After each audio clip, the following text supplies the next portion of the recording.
Cuando pensamos en el Evangelio, es muy común pensar únicamente en su poder para salvar, su poder para levantar al pecador, su poder para transformar vidas. Y sí, esto es cierto. El Evangelio sí, como dice Romanos capítulo 1, es poder de Dios para salvación a todo aquel que cree. Pero la Escritura también nos recuerda que esta misma palabra que trae vida, esta misma palabra que trae luz, que trae esperanza, al mismo tiempo es una palabra que confronta, que divide y que expone el corazón humano. La palabra de Dios y particularmente el Evangelio nunca deja a nadie neutral. Su efecto siempre es profundo, pero no siempre esto implica que sea bien recibido. Y eso es exactamente lo que estaba ocurriendo en Tesalónica. Allí nació una iglesia joven, una iglesia llena de fe, pero que también estaba rodeada de fuerte oposición. Creyentes recién convertidos estaban en la verdad, mientras otros, con el mismo mensaje delante de ellos, reaccionaban con furia, rechazo y persecución. El mismo evangelio producía gozo en unos, pero resistencia en otros. Pablo está escribiendo esta carta en la distancia durante su estancia en Corinto, ahí en su segundo viaje misionero. Y recuerda que a Tesalónica habían llegado Pablo, Silas y Timoteo. Tesalónica era la capital de Macedonia y habían llegado durante la segunda misión que se narra ahí en Hechos capítulo 17. La ciudad de Tesalónica era un centro comercial estratégico, era una ciudad importante y Pablo predicó allí con un mensaje claro. Jesús es el Mesías prometido. Y el resultado no fue corto, fue un resultado notable. Algunos judíos creyeron, un número significativo de gentiles piadosos se convirtió, también un grupo influyente de mujeres fue convertido, pero al mismo tiempo se desató una persecución intensa por parte de algunos sectores judíos que andaban oponiéndose al mensaje de Pablo, andaban oponiéndose al mensaje del Evangelio. La hostilidad fue tal que Pablo tuvo que irse, que tuvo que salir de allí prematuramente hacia Berea. Y desde entonces vivió preocupado por la condición espiritual de esta iglesia recién nacida. Así que cuando escribe Pablo estas palabras que vamos a leer, por un lado vamos a ver que está lleno de gratitud porque Timoteo le había contado que esos hermanos que estaban ahí en Tesalónica, aun siendo nuevos en la fe, se mantenían firmes, obedientes y perseverantes. Pero por otro lado, no estaba ignorando a quienes rechazaban la palabra, quienes estaban oponiendo activamente a que otros escucharan y acumularan sobre sí mayor juicio. Si recuerdas predicaciones de semanas anteriores, Pablo ya en el inicio de la carta había expresado una gratitud profunda por la obra que el Evangelio estaba haciendo en ellos. Y tres virtudes resumían su conversión. La ves ahí en el versículo 3. La obra de la fe, el trabajo del amor, la constancia en la esperanza. Y Pablo resalta que estos hermanos de Tesalónica recibieron la palabra en poder y en el Espíritu Santo, que habían abandonado los ídolos y se volvieron a Dios, al punto que se habían convertido en un ejemplo para toda Macedonia y Acaya. ¿Qué quiere decir esto? Bueno, que su conversión había sido auténtica, su conversión era visible. Y así posteriormente Pablo había explicado cómo fue su ministerio entre ellos. No porque él estuviera dudando de sí mismo, sino porque sus adversarios lo estaban calumniando, estaban levantando falso testimonio contra él. Y Pablo se defiende, no para justificarse, sino para proteger a los tesalonicenses de falsas acusaciones que podrían debilitar su confianza en el Evangelio. Y así cuando llegamos a nuestro pasaje de esta tarde, Primera de Tesalonicenses capítulo 2, versículos 13 al 16, Pablo nos va a abrir una ventana para ver el verdadero efecto del Evangelio, el impacto del Evangelio. Y vamos a ver cómo la palabra actúa con poder en quienes la reciben con fe y cómo al mismo tiempo confronta y deja expuesta la incredulidad de aquellos que se resisten a ella. Este pasaje que vamos a leer nos invita a considerar cómo está obrando la palabra de Dios en nosotros. Leamos 1 de Tesalonicenses capítulo 2, los versículos 13 a 16. Dice así la palabra del Señor. Por esto también nosotros, sin cesar, damos gracias a Dios de que cuando recibisteis la palabra de Dios que oísteis de nosotros, la aceptasteis no como la palabra de hombres, sino como lo que realmente es, la palabra de Dios, la cual también hace su obra en vosotros los que creéis. Pues vosotros, hermanos, vinisteis a ser imitadores de las iglesias de Dios en Cristo Jesús, que están en Judea, porque también vosotros padecisteis los mismos sufrimientos a manos de vuestros propios compatriotas, tal como ellos padecieron a manos de los judíos, los cuales mataron tanto al Señor Jesús como a los profetas. Y a nosotros nos expulsaron y no agradan a Dios, sino que son contrarios a todos los hombres, impidiéndonos hablar a los gentiles para que se salven, con el resultado de que siempre llenan la medida de sus pecados. Pero la ira ha venido sobre ellos hasta el extremo. Aquí hay un doble efecto. Vida y santificación, vida y edificación por un lado, y juicio y confrontación por otro. Y esto nos va a llevar a examinar nuestras propias vidas para entender la profunda seriedad con la que Dios se revela a través de su palabra. Veamos así dos efectos que produce la palabra. El primero de ellos está en los versículos 13 y 14. Y es que la palabra aceptada transforma. La palabra aceptada transforma. Fíjate, Pablo inicia esta sección con una frase, con una sentencia, una afirmación que revela la pasión de su corazón. Mira versículo 13. Por esto también nosotros sin cesar damos gracias a Dios. Esto no es un mero formalismo, no es cortesía espiritual. Pablo está verdaderamente maravillado, está asombrado, maravillado al recordar cómo los tesalonicenses habían recibido la palabra y está lleno de gratitud. En ellos vio algo que solo Dios puede producir. Fíjate que dice que ellos recibieron la palabra como la palabra de Dios.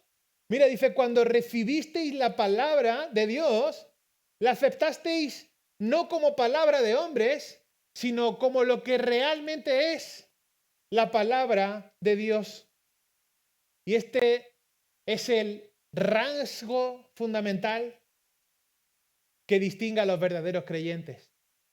No oyen la Escritura como un discurso humano más, como otra cosa más cualquiera, sino que lo ven como la misma voz del Dios vivo. Así que estos tesalonicenses no tomaron la palabra como otra opinión, no la consideraron filosofía, no la recibieron como, bueno, esto es la tradición religiosa, ni tampoco estaban valorando la retórica del predicador. La recibieron como autoridad, como verdad, como revelación. Y aquí está el primer efecto del Evangelio.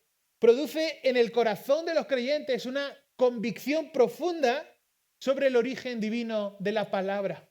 Es decir, una convicción de que la Biblia, de que la palabra de Dios verdaderamente es la palabra inspirada por Dios, revelada de Dios. Esto no es producto de inteligencia humana, esto es la obra del Espíritu Santo.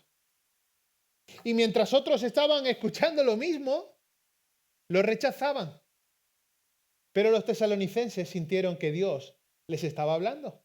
Y dice que recibieron la palabra como lo que verdaderamente es, como la palabra de Dios. Cada vez que abrimos la palabra de Dios, cada vez que abrimos la Biblia, revelamos qué tipo de corazón tenemos. Para unos es simplemente un hermoso mensaje. Para otros es un buen libro de historia. Para otros es solo información. Para otros inclusive locura. Pero el Evangelio distingue. Pero además, fíjate cómo la palabra de Dios, cómo el Evangelio actuó eficazmente en ellos. Sigue ahí y Pablo añade que esa palabra, dice, la cual también hace su obra en vosotros los que creéis. Fíjate, hace su obra. El término griego que se usa ahí es energeitai, del cual viene nuestra palabra energía. Es decir, la palabra no solo fue oída, sino que produjo movimiento, les llevó al cambio, les llevó a la acción. Esto es, produjo fruto. Esto es una señal segura de conversión genuina. La palabra de Dios cambia la manera de pensar. El Evangelio confronta el pecado, nos lleva a la obediencia, moldea nuestro carácter. Los tesalonicenses no se quedaron en una experiencia emocional inicial y ya está, sino que su fe generó obras visibles. Su esperanza produjo constancia. Y es importante pensar en esta idea. Un cristiano no se define porque un día aceptó a Cristo, sino porque hoy y cada día la palabra de Dios sigue actuando, sigue obrando en él. Donde no hay transformación, no hay vida espiritual. Así que la palabra, de acuerdo con el texto, obraba en ellos. Pero fíjate, al punto que se identificaron con el resto de las iglesias del Señor. Pablo añade ahí, fíjate, vinisteis a ser imitadores de las iglesias de Dios en Cristo Jesús que están en Judea. La prueba más clara de su fe no fue una emoción ferviente, sino una imitación. Vivieron como viven los creyentes auténticos. Pero el punto central aquí es más profundo si cabe. Fíjate, al recibir la palabra, se unieron al patrón histórico del pueblo de Dios. Un patrón que siempre va a incluir 3 ingredientes esenciales. Y si estás en el pueblo de Dios, debes identificarte con estos patrones. Una fe genuina, una obediencia real y una oposición del mundo. Y lo mismo que ocurrió en Judea, ahora estaba ocurriendo en Macedonia. Lo mismo que habían enfrentado los primeros creyentes, ahora lo estaban enfrentando ellos. Lo mismo que pasó con el Evangelio entre los judíos fieles, estaba pasando ahora entre los gentiles fieles.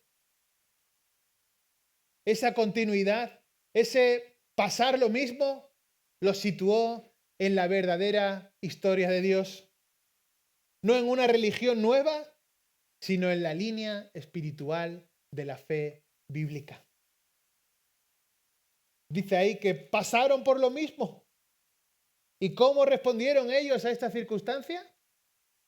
Perseveraron en medio de la persecución. Dice Pablo ahí que sufrieron de sus propios compatriotas como ellos padecieron a manos de los judíos. La fidelidad de los tesalonicenses no fue en un ambiente cómodo, no fue en un ambiente especialmente agradable. La palabra los llevó a un conflicto real, pero ese sufrimiento era evidencia de que su fe era auténtica. El mismo evangelio que les había dado la alegría, el gozo, la paz, les dio también la fortaleza para soportar la dura oposición. Vivieron persecución, sí, pero la persecución no apagó su fe. Lejos de eso, la probó y la purificó. El evangelio verdadero produce creyentes que permanecen, que perseveran, aunque esto en ocasiones implica que duele y que cuesta. Así que, ¿qué es lo que ocurre siempre en un corazón que recibe la palabra con fe? Bueno, la vida va a cambiar. el carácter va a cambiar, la dirección cambia. Somos afirmados progresivamente en Dios. La palabra aceptada produce fruto. Pero hay un segundo efecto aquí que vemos en los versículos 15 y 16. Y es que la palabra rechazada endurece. La palabra rechazada endurece.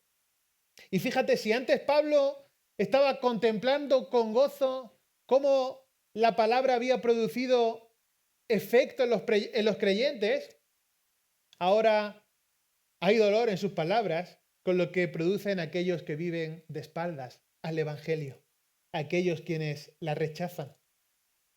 Y lo que vemos aquí es una descripción seria porque revela que el rechazo al Evangelio no es neutral. Es una postura activa contra Dios, contra el propósito divino y contra su pueblo. Fíjate, versículo 15. Leemos desde el 14 al final, tal cual ellos padecieron a manos de los judíos, los cuales mataron tanto al Señor Jesús como a los profetas, y a nosotros nos expulsaron, y no agradan a Dios, sino que son contrarios a todos los hombres, impidiéndonos hablar a los gentiles para que se salven, con el resultado de que siempre llenan la medida de sus pecados. Pero la ira ha venido sobre ellos hasta el extremo. Fíjate qué hicieron. Primero rechazaron a los mensajeros de Dios. Versículo 15. Pablo dice que ellos mataron tanto al Señor Jesús como a los profetas. Aquí Pablo no está hablando de un grupo específico de individuos aislados, sino de un patrón histórico de resistencia espiritual. Generación tras generación, quienes deberían haber sido los primeros en reconocer la palabra, lo que hicieron fue que la resistieron. En el Antiguo Testamento, los profetas eran perseguidos. En el Nuevo Testamento, Cristo fue rechazado. Y después los apóstoles fueron atacados. Y es que el mismo corazón que no soporta la palabra, tampoco soporta a quienes la predican. Y este rechazo no era solo intelectual, era moral, era espiritual, era profundo. Estas palabras son duras en los versículos 15 y 16. Un pastor inglés dijo, y cito, toda hostilidad hacia la verdad comienza antes en el corazón.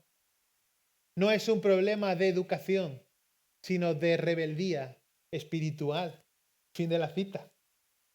Y mira que no solo rechazaron a los mensajeros de Dios, sino que se opusieron a la misión del Evangelio.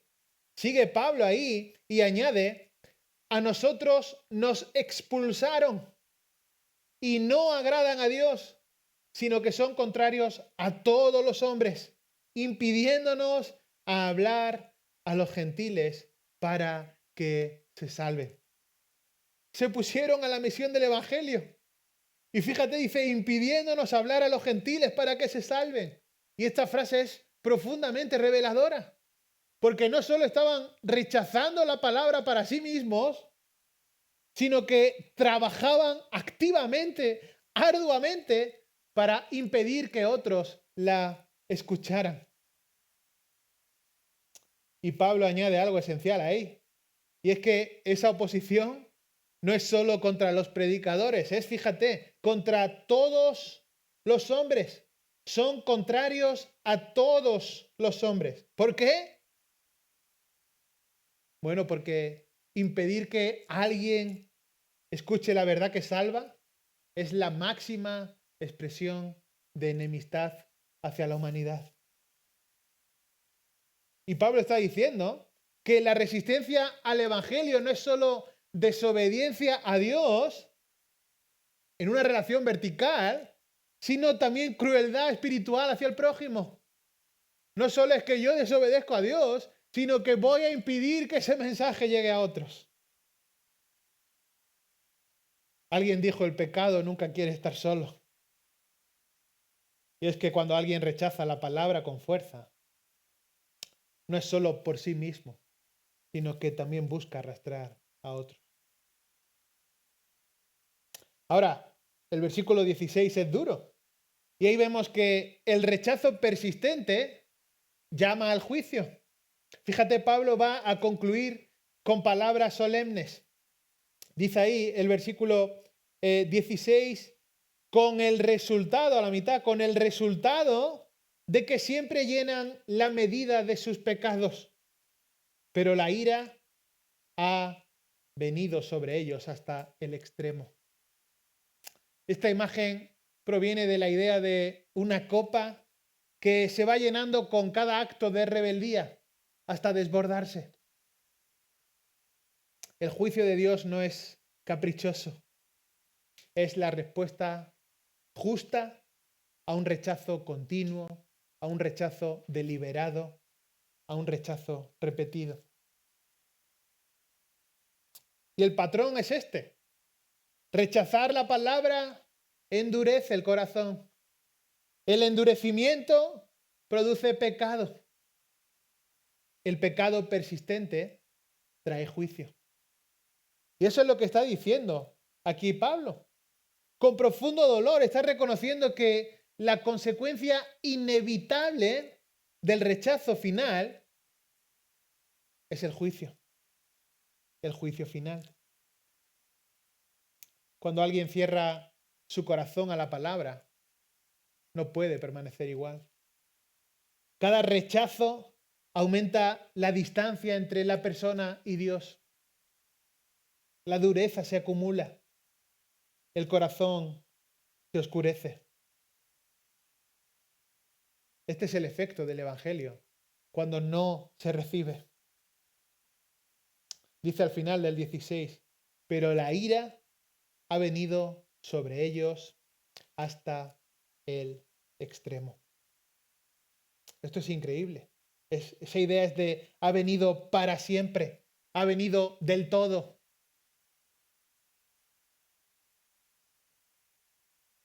Dos efectos que produce el Evangelio. Y cuando observamos este pasaje, nos damos cuenta de que Pablo no está simplemente describiendo dos grupos distintos en Tesalónica, sino que de fondo está revelando dos respuestas posibles al Evangelio. Dos respuestas posibles a la palabra de Dios. Respuestas que aún hoy siguen vigentes, con la misma fuerza, con la misma urgencia. El Evangelio siempre actúa. La palabra nunca vuelve vacía. En unos, la palabra de Dios entra con mansedumbre, ilumina, transforma, sostiene, fortalece. Produce fe, obediencia, perseverancia, gozo, aún en medio de la prueba. Mueve la vida hacia Dios. Y ese es el efecto glorioso del Evangelio en los corazones que creen. Pero en otros, la misma palabra confronta, expone la rebeldía, incomoda, irrita. Y si se rechaza persistentemente, endurece. Quien se opone a la verdad termina oponiéndose también a quienes la proclaman. Y cada acto de rechazo añade otra gota a la copa del juicio que un día será derramado. Ese es el efecto también solemne del Evangelio en los corazones que resisten. Claro, la pregunta no es cuál de los dos grupos está en el texto o aparece en el texto, sino cuál aparece en nosotros. La Escritura no fue escrita solo para describir a otros, que también, pero fundamentalmente para confrontar nuestro propio corazón. Y esta es la pregunta. ¿Es la palabra de Dios hoy para ti una voz divina o es solo una opinión más?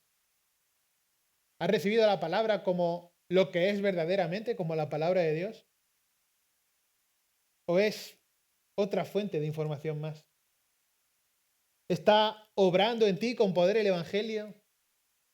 ¿Está produciendo fruto, obediencia, transformación? ¿O la palabra de Dios se está quedando fuera de la ecuación? La palabra de Dios está enfrentando resistencia en tu vida, excusas, indiferencia. El Evangelio sigue siendo el mismo. La palabra sigue siendo viva. Cristo sigue hablando. Y cada vez que la palabra llega a nosotros, la respuesta debe ser con fe, humildad y entrega. Claro, esto no es fácil. Es la obra del Espíritu en nosotros, moldeándonos, transformándonos, haciéndonos, conformándonos a la imagen de Cristo. Pero la idea es progresivamente ir creciendo en semejanza a Cristo. Dejar atrás la vieja naturaleza e ir hacia adelante. Por eso es importante que el estudio sea centrado en la palabra. Por eso es importante la lectura, la meditación de la palabra. Todo esto deben ser áreas centrales en nuestra vida. Y por eso es esencial que la predicación de la palabra sea central en la vida de la iglesia. Que nuestro corazón no sea de los que se endurecen, sino de los que se rinden a Dios para que su palabra tenga en nosotros su efecto más hermoso. Vida, gozo, perseverancia, transformación. Ese es el efecto del Evangelio en quienes lo reciben. Vamos a orar. Señor y Padre nuestro que estás en el cielo, te damos muchas gracias por permitirnos disfrutar de este tiempo en torno a tu palabra. Señor, y te damos gracias por tu palabra que transforma, tu palabra que nos sostiene. Te pedimos, Señor, que nos concedas fidelidad para proclamarla, disposición para obedecerla, fortaleza, Señor, para soportar la oposición, confiando siempre en tu obra, descansando en tu gracia. Gracias, Señor. En Cristo Jesús oramos. Amén.